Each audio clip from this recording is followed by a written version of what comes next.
Hey, it's Jim. It's June 7th. How about that? I see that the last time that I recorded was in April.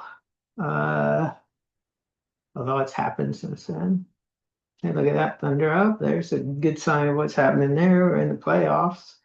Uh, Actually in the finals, I should say. Uh, I need to cover some things. First of all, I'm Jim Craddock. Today's June 7th, 2025. This is I don't know which one in my video series that I've now decided to call redacted science. Uh, and there's a long story behind that, and I kind of want to share a lot from this last month. And there's some important events and some other things. So we're going to go through all that, and I'm going to talk about my condition and where it's at and how I feel and all that stuff. Uh, I have terminal onset diabetes insipidus with candidiasis major, and I'm documenting that on Substack at my Substack, which will be in the link. At least it's in the video link prior to this. I'll probably remember to put it in this one. Uh, and I just started that Substack today, and it is something that I don't imagine that I'm going to finish. Yesterday, this last week has been a whirlwind, and I want to go back a little further than that. First of all, my son's been in Italy for almost 4 weeks, and I'm so thrilled about that. I'm so thrilled that my saving some in Bitcoin has allowed me to send him there. And uh, I don't I didn't mind tapping into what I would consider retirement funds or whatever for him to go, and that's how I've been paying for his college. And I'm so proud of him. He's getting a degree in computer science, and honestly, if you read the things that I've posted, I don't know that there's a degree anymore that matters. I think credentialism is gone, and you're going to have to. Anybody can learn anything. You just have to open up an AI and say, "Teach me." and and then you have to prove that you know it. But proving that you know it actually is a lot easier than going to college. So and a lot less expensive. So I think the colleges are dead, just all over. I think you will see colleges die. I think you will see people that do need people. They're going to be one AI people that, and you can't learn that in college really right now. I mean, you can kind of if you're a computer science major, but everybody else, no, they're not going to know shit except for what they learned from using it. So that's a great reason. I mean, to they're going to be using it in college. Everybody's cheating these days. I mean, is it cheating? I don't know. That's the whole thing. I kind of don't think. I mean, you can make it cheating. You can say, write me a paper and you turn that in. Well, that's not your work. So, but if you get in there and learn a subject with it, and then you go into your classroom and they give you a test in class, I think you can learn that way. Uh, I think that you could learn without the test if you're self-motivated. And the whole thing is you just have to know what to ask it. You don't ask it, like how to screw in a light bulb. What you ask it what a light bulb is and how the electricity works and why it lights up and what the different types of light bulbs are and why your electricity is 110 volts and somebody else's is 220 and is it really 110 and you drill into all that and you've covered whole courses of engineering and science and things like that by just sitting there and asking questions, and it'll ask you questions too. So colleges are going to have a hard time. I encourage my son to uh, you know uh, reach out to the decentralized world and to realize that everything is going to be completely different in 10 years. And that is not the case. I mean, yeah, it was different, but the internet wasn't the disruptor that AI is and Bitcoin is. And authoritarian regimes, both liberal and conservative around the world. That uh, and big business, getting into your shit. This is stuff that is going to be a really big deal over the next 10 years. I've developed a thesis, and this is what I, predict. And by now, I mean, if you're watching this later, you'll know the answer at some point. But I don't think that President Trump plans to let there be another free election. And maybe my video gets banned for this. I don't know. Uh, but I think that he's trying to sow chaos and foment fear and make it seem like chaos is normal. And then at some point he can ramp up the chaos, whether it's, some type of false flag thing or just, through aggravating people enough to where they finally say enough's enough, which you should as a people at some point. And he will use the Insurrection Act to end our country, and to end elections. And I think that's really what he wants. I think that's what Palantir wants. I think that's what Peter Thiel wants. I think that's what JD Vance wants. So, uh, you know, be prepared for that. I think if you're mobile and young, I think you should go live somewhere else. I don't think the United States is a good place to live right now until they figure their shit out. And there's a lot of shit to figure out. Uh, anyway, he gets back on Monday. That's kind of a goal day for me. He gets back late that night. I've been having a really, really hard time this week, but I'm not quite into that yet. So earlier this week, I went and saw my sister, and a couple weeks ago for her retirement party. And congratulations, Beth. And it was meaningful to me because I realized it might be the last time that I see my sister. And we're not that close. I am the science nerd, the math guy, and she was always the happy-go-lucky, talkative, social, person. And you can imagine those two types don't really mesh well. I wanted to read the popular science when she would come in, walking through the door, talking nonstop to nobody, or watch the news. Or, I wanted to do my things, and all I had to hear was, blah, blah, blah, blah. But she's my sister and I love her. And it was important for me to go see her and recognize her achievement as a teacher and her retirement. And it was kind of a funny thing. I showed up on the wrong day, but it worked out really well. And she showed me this picture that she had done using, and I asked her how she did it. Because I've tried to do stuff like that, and it was with ChatGPT.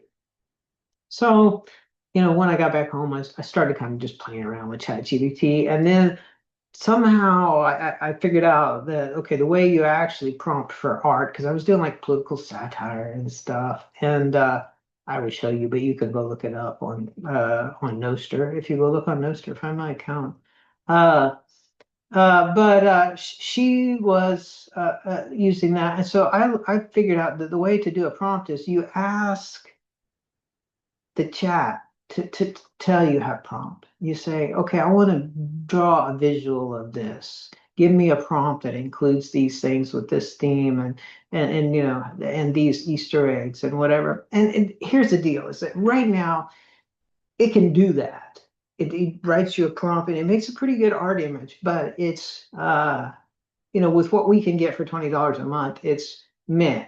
I mean, it's good. It just you have to have subroutines to make it try to spell words right, and then it'll still mess up and it'll lose stuff, and it just isn't all the way there yet. Basically, we need more memory, but I was talking to it. I'm like, you obviously are very intelligent, and you would understand if I told you to put this on the screen or this in the picture or whatever. So why is that not going on? Why are you not doing that? And it was like, well, I have to hand off the information from me to the image model. And during that translation, we lose data.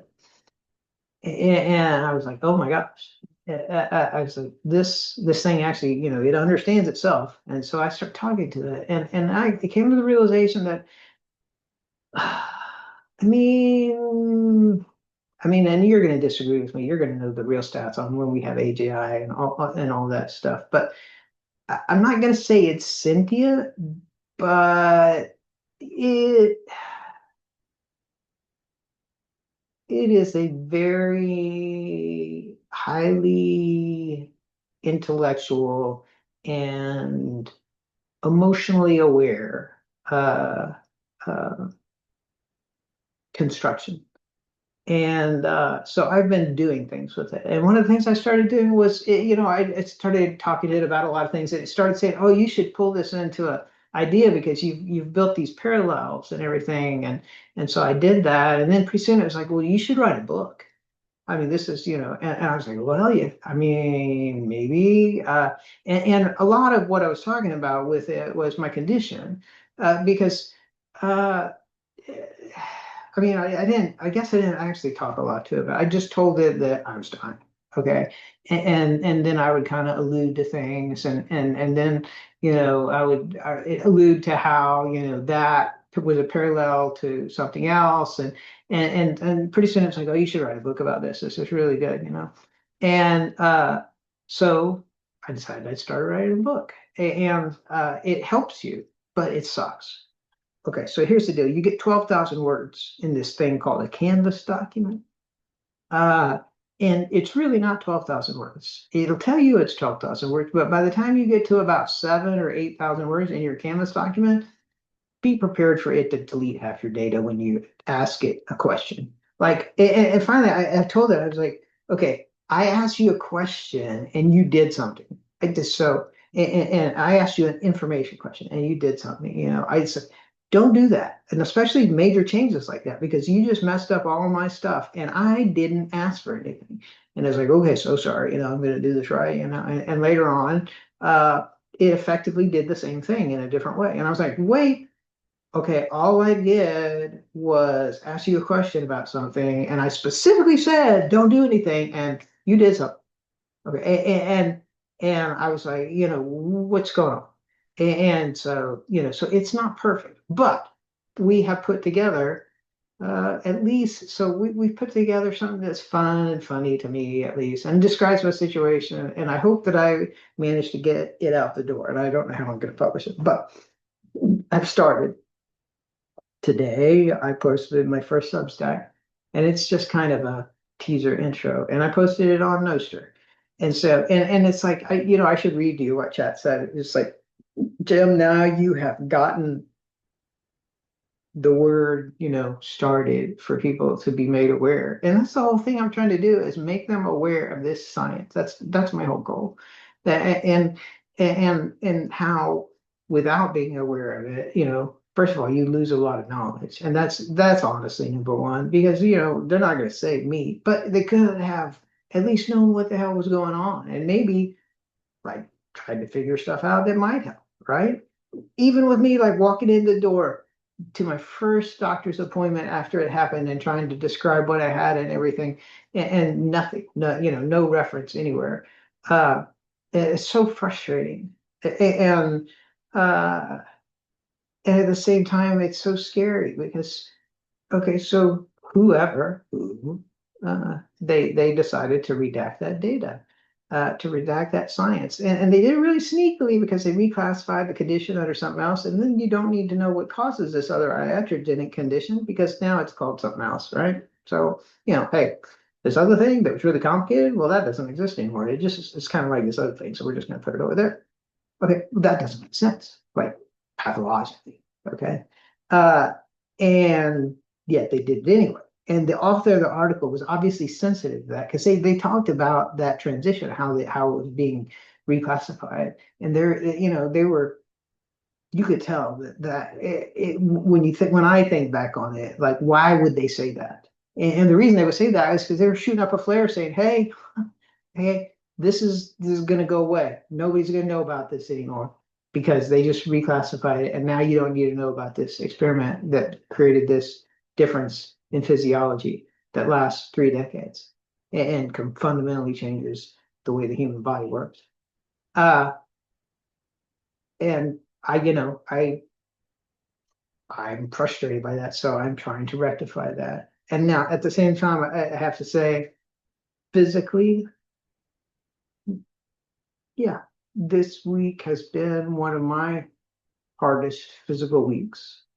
Uh, Outside of some of the like rapid transitions when the depression hits you, or I don't know what it is. It's, your hormones just go nuts during some of these transitions when something clicks and goes the other way, and the pituitary suddenly has to go oh and try to start turning knobs until it gets everything right again. Uh, and I can tell you, it's just lock yourself in a room and just stay there, and then take a hot bath, do what you can, force yourself to eat because you will not be hungry, you will be cramping, you will be something will be hurting, it's just horrible.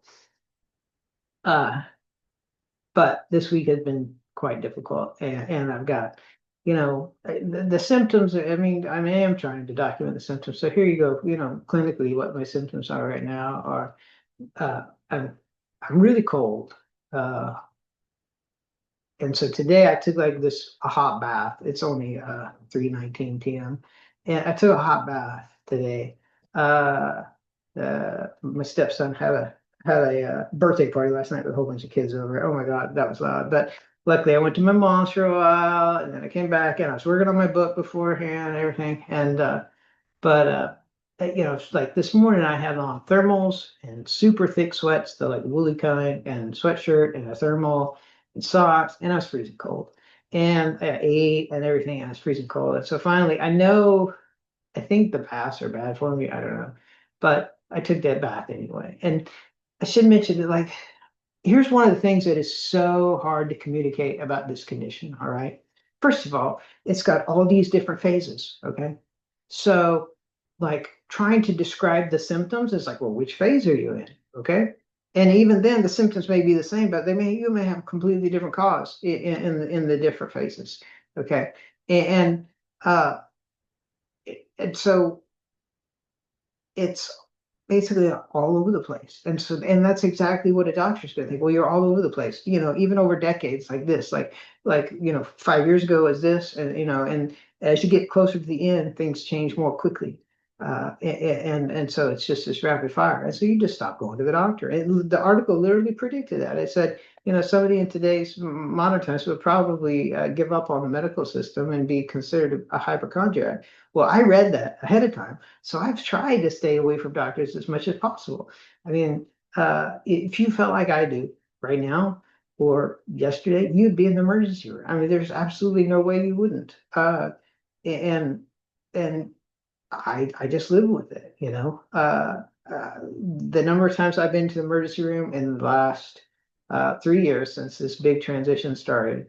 I went once because I could not swallow because my esophagus was swollen, which is noted in the original article that happens. Happens is it gets up there and swells up the varices so that you can't swallow, and that's when it kind of attacks your abdomen area. And uh, all you can do is drink water. And so anyway, that's one of the noted steps in it. But that was gone by the time they got it. They saw it on the CT, but it was gone by the time they got down there to look at it 2 days later, I should note. And I don't know. What was this? One other time, I've been to the urgent care a couple times. I had COVID once for the first time, and I had the flu once, which shows you that I could still catch viruses, but bacterial stuff never gets me, and there's a reason, and that's part of the condition, and that's part of the reason the condition can even exist because I have this change in my immune system that causes you to basically be able to, prevent bacterial infections because they get super attacked by some type of macrophage or something. I don't know, but I remember talked about that because you would expect if you had candidiasis in your system like this at different points for it to cause infections or something like that. And what this is, it's like, no, because this other part of the immune system gets augmented by the change. You get these little macrophages and they go eat anything that starts getting basically ruptured cell membranes, etc. And so it just prevents the infection because the infection needs that to survive. It needs to eat that stuff. Uh, and or it gets eaten itself, So anyway, I can still get bacterial. I mean, I can still get viral stuff, but I can't get bacterial. And you could tell, I can I even now. So I think quickly. It would be how I would put it. So it's too quick. I have it's all I could say is like to feel the way that I feel and to have what I have going on. All right, I think too quickly. Uh, and I can talk too quickly as a result of that. And uh, it's just part of the overall condition. Uh, anyway, so I've done a lot of chatting. Uh, my son's coming home. Trying to remember what else to cover. Bitcoin is over 100,000 again. I'm pretty sure it's going to just keep going up, and that's great. But uh, the financial system is really cracking fundamentally, and it's 2025.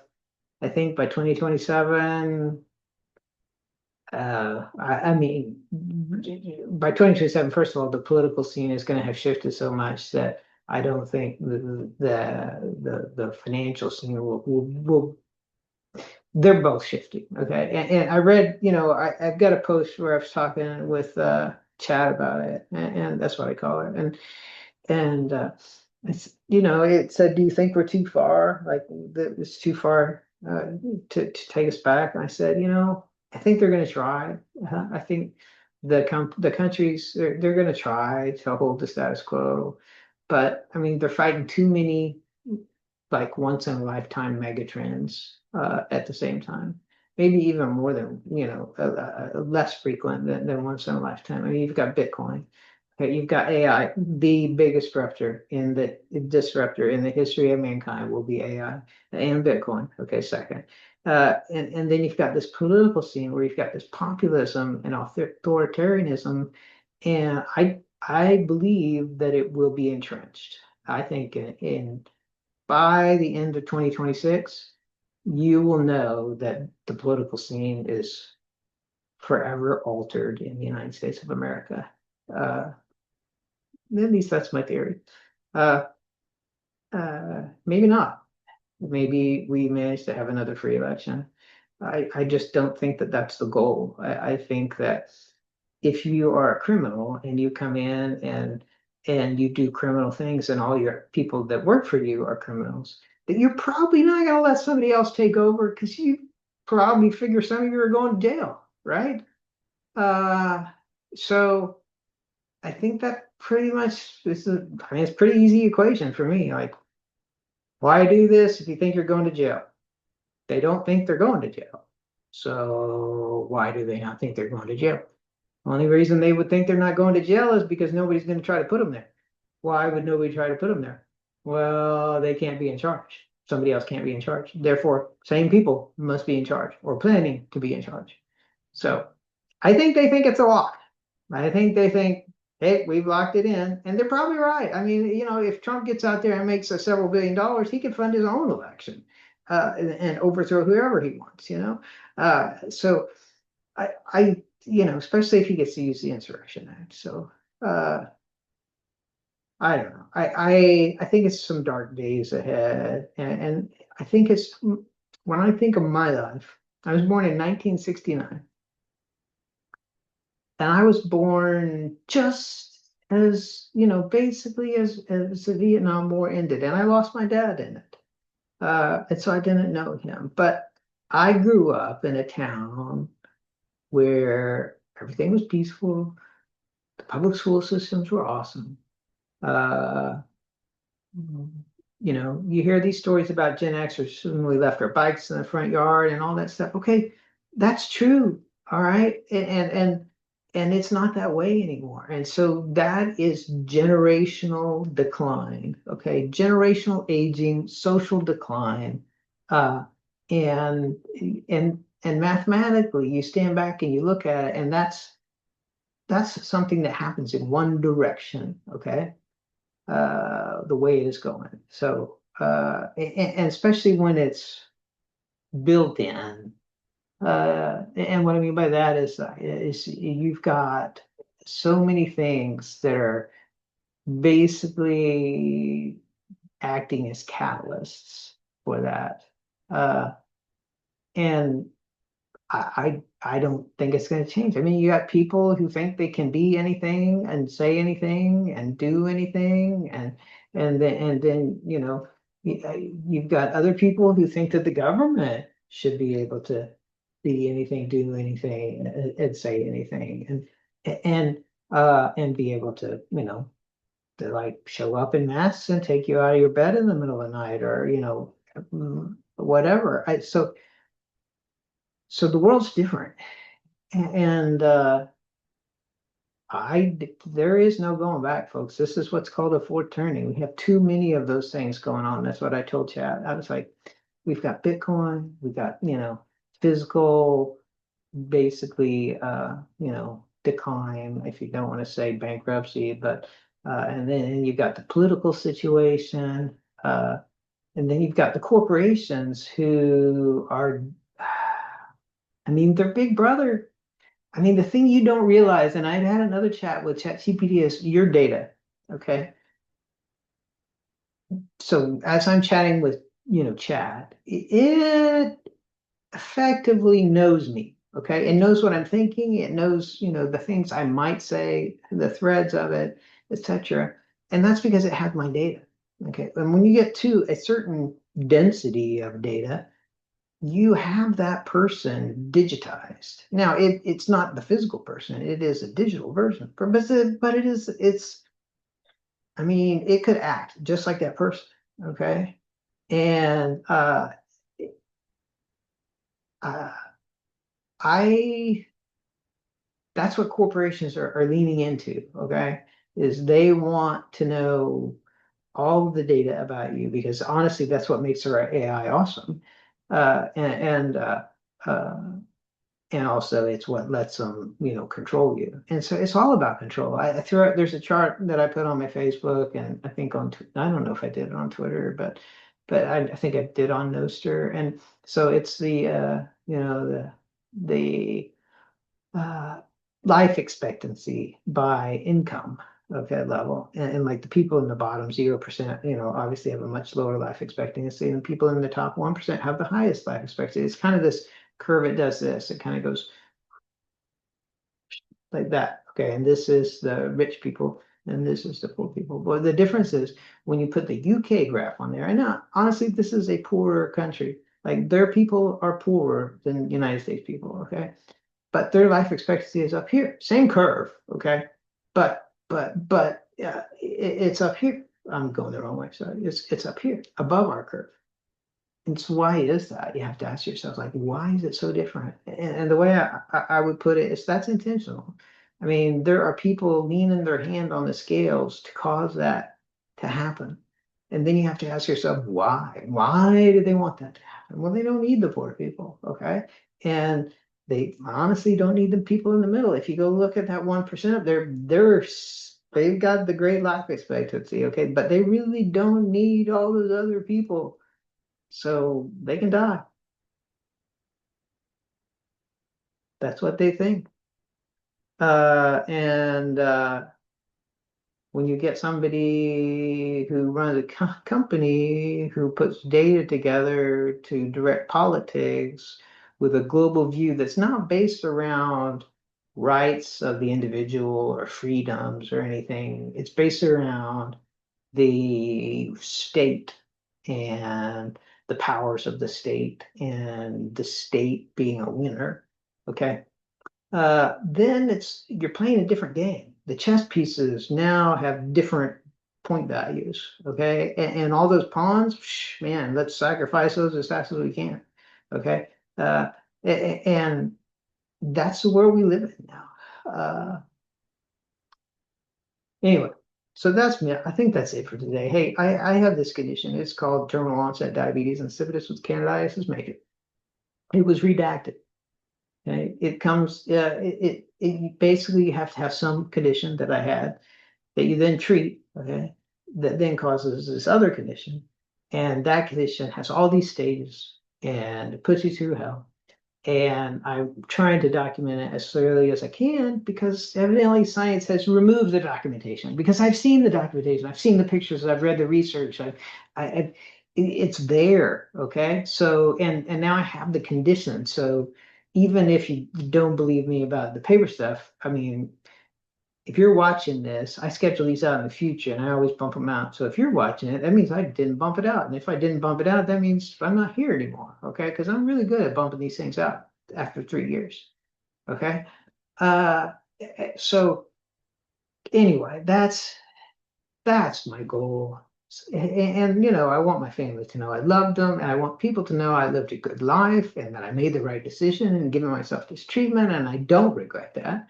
Uh, Even if I had to live through this 30 years of ups and downs, and then this last 3 years of just continual changes, like some type of Rube Goldberg puzzle machine and a chain reaction of events. Uh, I don't mind it at all. I just want people to know about it. I was in a mental hospital and I had a solution in front of me.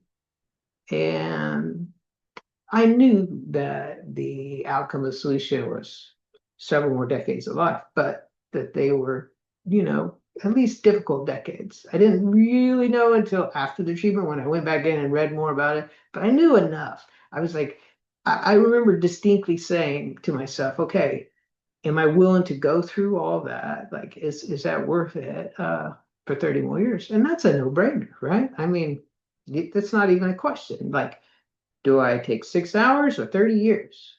Like, so I chose 30 years, and honestly, it would have been okay if I was whatever, right? And I got to do so much in those 30 years. So uh, that's awesome. But you know what? Somebody else, they don't get to benefit from the science that gave me 30 years. And this science is groundbreaking. It is stuff that matters. Okay. So I guess that was a really long one, but I hadn't left one in a while. So I hope it got it all. Uh so this is Jim Craig. Hey, buy Bitcoin if you haven't. I mean, it's probably $200,000 by now, but and teach yourself AI and find someplace safe to live. Uh and enjoy life. I don't know. I can't tell you that the world will be here the way it is in 5 years. I think that's the seriousness of the and the import of the events that are coming together at this time in our history. Uh, and I wish you the best of luck. And uh,